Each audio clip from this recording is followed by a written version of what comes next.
Awaken Beauties, finally, it's here. The truth to empower women to true inner beauty through a healthy mind and inner biology. I am your hostess, Cassandra Keel, a 20-year salon owner, organic beauty product formulator, positive mind management, and clinical hypnotherapist. And I am here to help you stay sane, get sleep, and bring your sexy back. Sponsored by evoquebeauty.com. evoquebeauty.com. Now, let's get to it.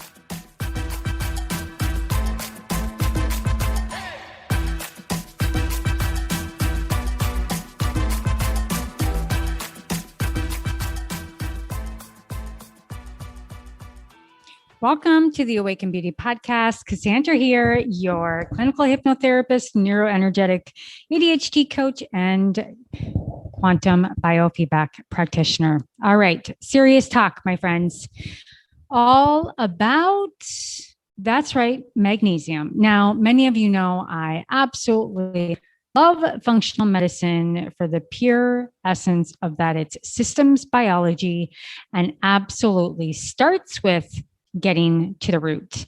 Now, recently I had Dr. James Greenblatt on the Awaken Beauty podcast, and we talked about a functional medicine approach to ADHD and mental health. And we dabbled a little bit into nutraceuticals and supplements.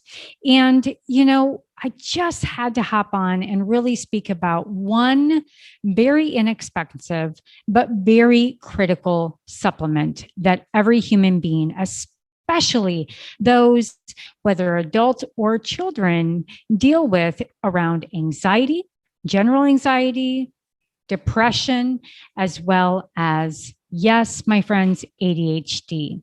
Now, let's jump into magnesium. Magnesium is a cofactor, and it is in more than 325 enzymatic reactions within our DNA and within our neurotransmitter pathways, beneficially helping bone synthesis, heart, circadian, and brain neurotransmitters. Virtually, my friends, it's in every cell of the body. Now, enzymatic reactions means that it's needed to be able to help all other bodily functions be able to work efficiently. But unfortunately, a deficiency of this crucial mineral is the most common deficiency that we see today. Now, fortunately, supplementation, as I noted, with magnesium is the most impactful integrative supplement you can turn to, particularly, as noted, with depression, anxiety, and ADHD. So why is magnesium deficiency so common? And why is restoring this mineral so essential to mental and emotional well-being and behavioral balance? Now, the rest of this dialogue is what we're going to we're basically going to just hatch this little egg today because it's so critically important, and it's what we're going to address, right? So these two questions are basically going to be addressed through a therapeutic approach. Call it functional medicine, call it integrative medicine, call it what you may. So let's chat about the magnesium deficiency. So the population in general is deficient in magnesium. And where do we find it? Well, we find it abundantly in whole grains, in beans, legumes, nuts, seeds, and leafy greens, as well as cocoa for several reasons. And it's deficient in first reason, which is soil depletion. So intensive agriculture practices rob our soil, my friends, of all the magnesium, and we certainly do not replace it, right? So as a result, many core food crops, such as whole grains, are low in magnesium. And there's a recent paper that noted that magnesium's importance as a macronutrient has been overlooked in recent decades by botanists and agriculturists, who did not regard magnesium deficiency in plants as a severe health problem. Au contraire, my friends. However, recent studies have shown, surprisingly, that this magnesium contents in historical cereal seeds have remarkably declined over time.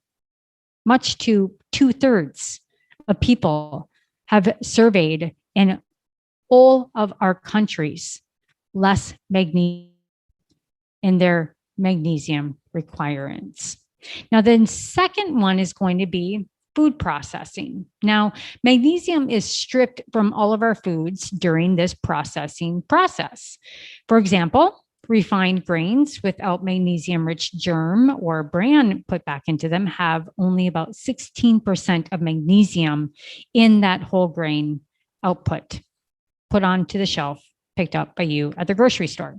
The third is, yes, my friends, stress. And to me, this is one of the largest concerns because we are at a critical mass of mental health issues, depression, anxiety, and especially if you have ADHD, you live this every day in this high stress zone with low grade inflammation. So that physical and emotional stress is constant, right? And it drains the body of our magnesium. And in fact, there are studies that show the inverse relationships between serum cortisol and magnesium. And the higher the magnesium, the lower the cortisol. So if you have lower cortisol, you're going to have more supplemental magnesium. So net stress robs the body of magnesium, but the body must have magnesium to respond effectively to anxiety and stress, right? Catch 22. Now, some other factors are going to be medications. Now, many medications, such as medications, yes, for ADHD, it depletes our magnesium. Other aspects are going to be intake of alcohol, caffeine, soft drinks, sugar. And in fact, the result in the 1900s, the average intake of magnesium was 400 to up to 500 milligrams daily. And today, it's only 175 milligrams daily, which means, my friends, only 1/3 of adult Americans get the RDA for magnesium. So we need to up the intake. And that magnesium deficiency causes deficiencies in our health. Net, it has been cited in so many papers contributing to brain function, hypertension, type 2 diabetes, obesity, osteoporosis, and even types of cancer. Now, specifically with osteoporosis and calcium channels, we need the calcium and the magnesium, again, that cofactor, to play together to be able to get the body's sufficiency into the channels needed to be able to do what it needs to do with that calcium that needs that magnesium to be able to give you the results that you need with all the calcium you may be taking. So detecting that deficiency in laboratory testing is really, really difficult. And with functional medicine, we want to be able to pick this up, but because it's basically the fact that magnesium in the body is stored in the skeletal and other tissues. So we have to test the right thing. And only 1% is in the blood. So plasma levels are not a reliable indicator. And that means that a normal, quote unquote, magnesium blood level may exist despite a serious magnesium deficiency. And this is found in many workups at the doctor. A basic workup is not going to get a sufficient amount in a plasma read. So an efficient therapeutic strategy would be to assume that there actually is a deficiency present and to prescribe the mineral along with other appropriate treatments, preferably natural. So it's very, very particularly important, especially if you have anxiety or irritability or even insomnia, and yes, constipation. All of these indicate a magnesium deficiency. So, here's what I want to say. I say that we rename it. I say that this beautiful, beautiful mineral should be called the mind mineral. And this is where we come into ADHD in particular. Now, some of the highest levels of magnesium in the body are found in the central nervous system, which studies dating back to the 1920s are showing how crucial magnesium is for a balanced brain. So it's known, for example, that magnesium interacts with GABA receptors, supporting the calming actions of the neurotransmitters. Now, I take GABA. I found it in my 20s studying functional medicine, and it saved my life. Probably helped me mask my ADHD until I rediscovered it in my midlife. But GABA is huge. Now, magnesium also keeps glutamate, which is your excitatory neurotransmitters, within their healthy limits. Glutamate too high for a lot of my clients would get my CBD that have perhaps seizures. It's the glutamate excitatory neurotransmitter that is out of proportion. So CBD helps the endocannabinoid system calm that back down. Now, individuals with higher magnesium levels also have healthy amounts of serotonin, which is all made in our gut. And further, this synthesis of dopamine, my friends, with ADHD also requires magnesium. So it's so critically important if you have ADHD. So in summary, my friends, the body needs magnesium to create neurotransmitters, therefore the biosynthesis, and for those transmitters to actually transmit. So magnesium also acts both as the pituitary and adrenal levels. Now, if you have exhaustion or fatigue, also important to note here, because the pituitary gland modulates the release of your ACTH, which is basically a hormone that travels to the adrenal glands that stimulates that cortisol to release in the first place. So in that adrenal gland, it maintains a healthy response to the ACTH, keeping cortisol release within its normal range. And as a result, magnesium is a must for maintaining the homeostasis of the HPA axis. So given all these key mechanisms of action, it's not surprising that a lack of minerals can produce psychiatric and other types of problems.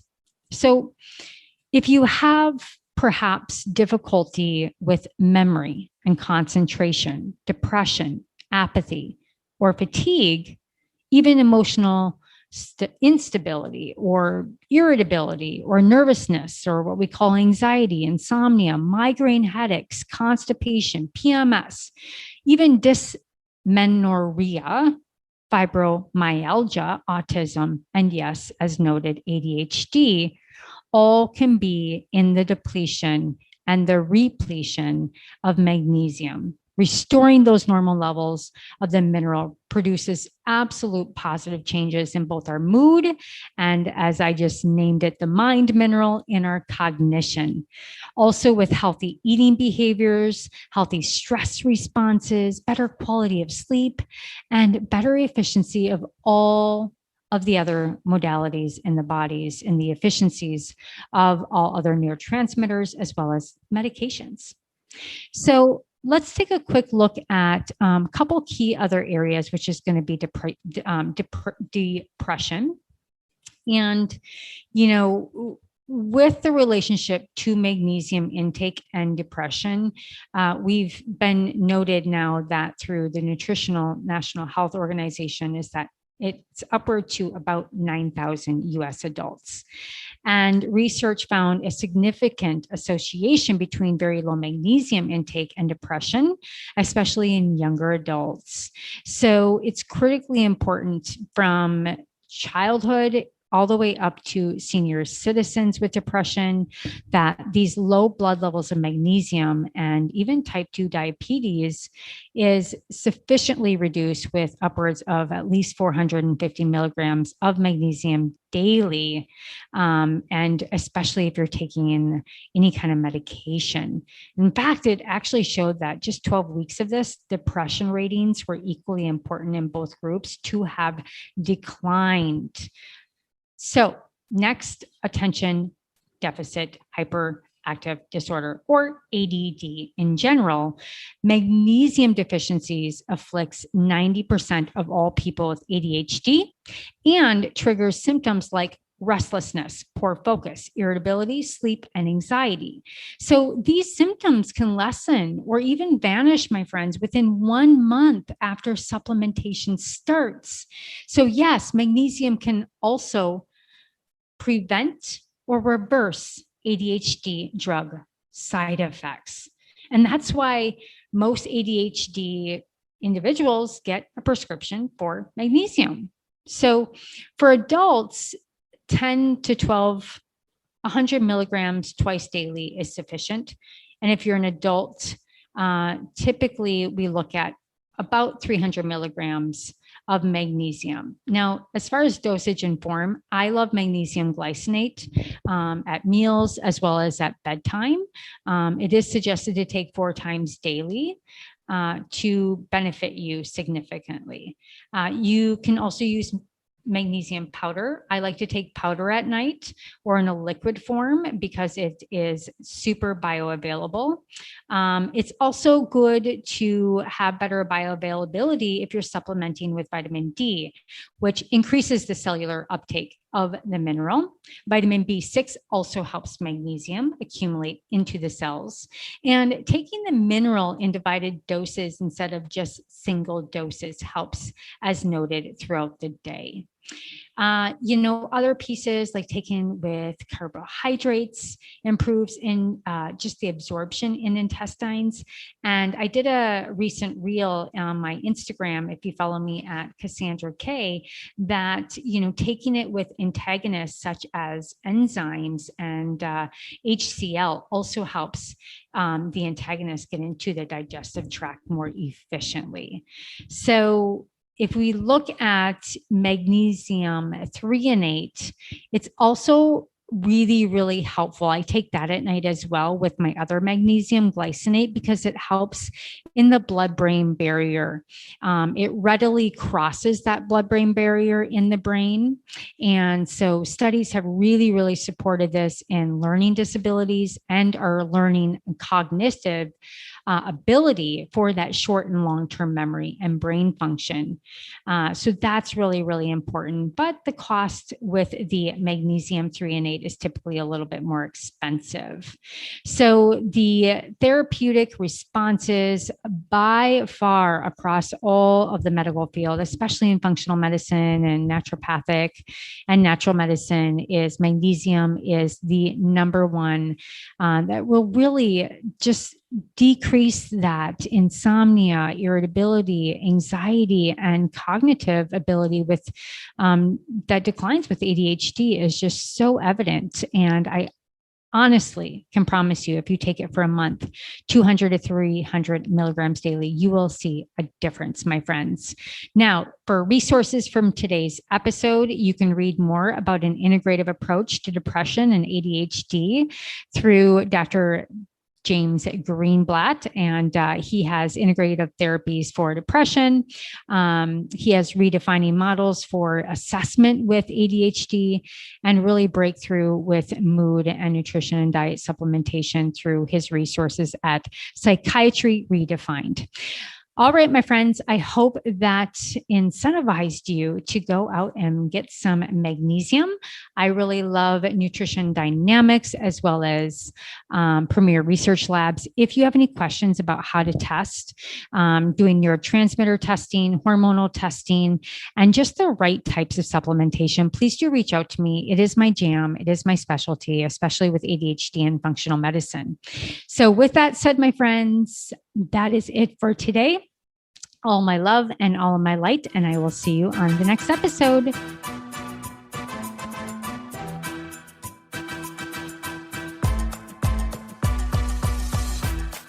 Well, hello, Awaken Beauty. Thank you so much for joining the show today. Were you inspired? Please leave a comment or your own personal aha moment so others can capture exactly what you did. Also, please like and subscribe wherever you listen to your favorite podcasts. And if you're interested in high quality natural products for your hair, skin, and wellness, including organic CBD, please visit evokebeauty.com. Again, that is evokebeauty.com, evoqbeauty.com. And until next time, darling, stay sane, get sleep, and bring your sexy back.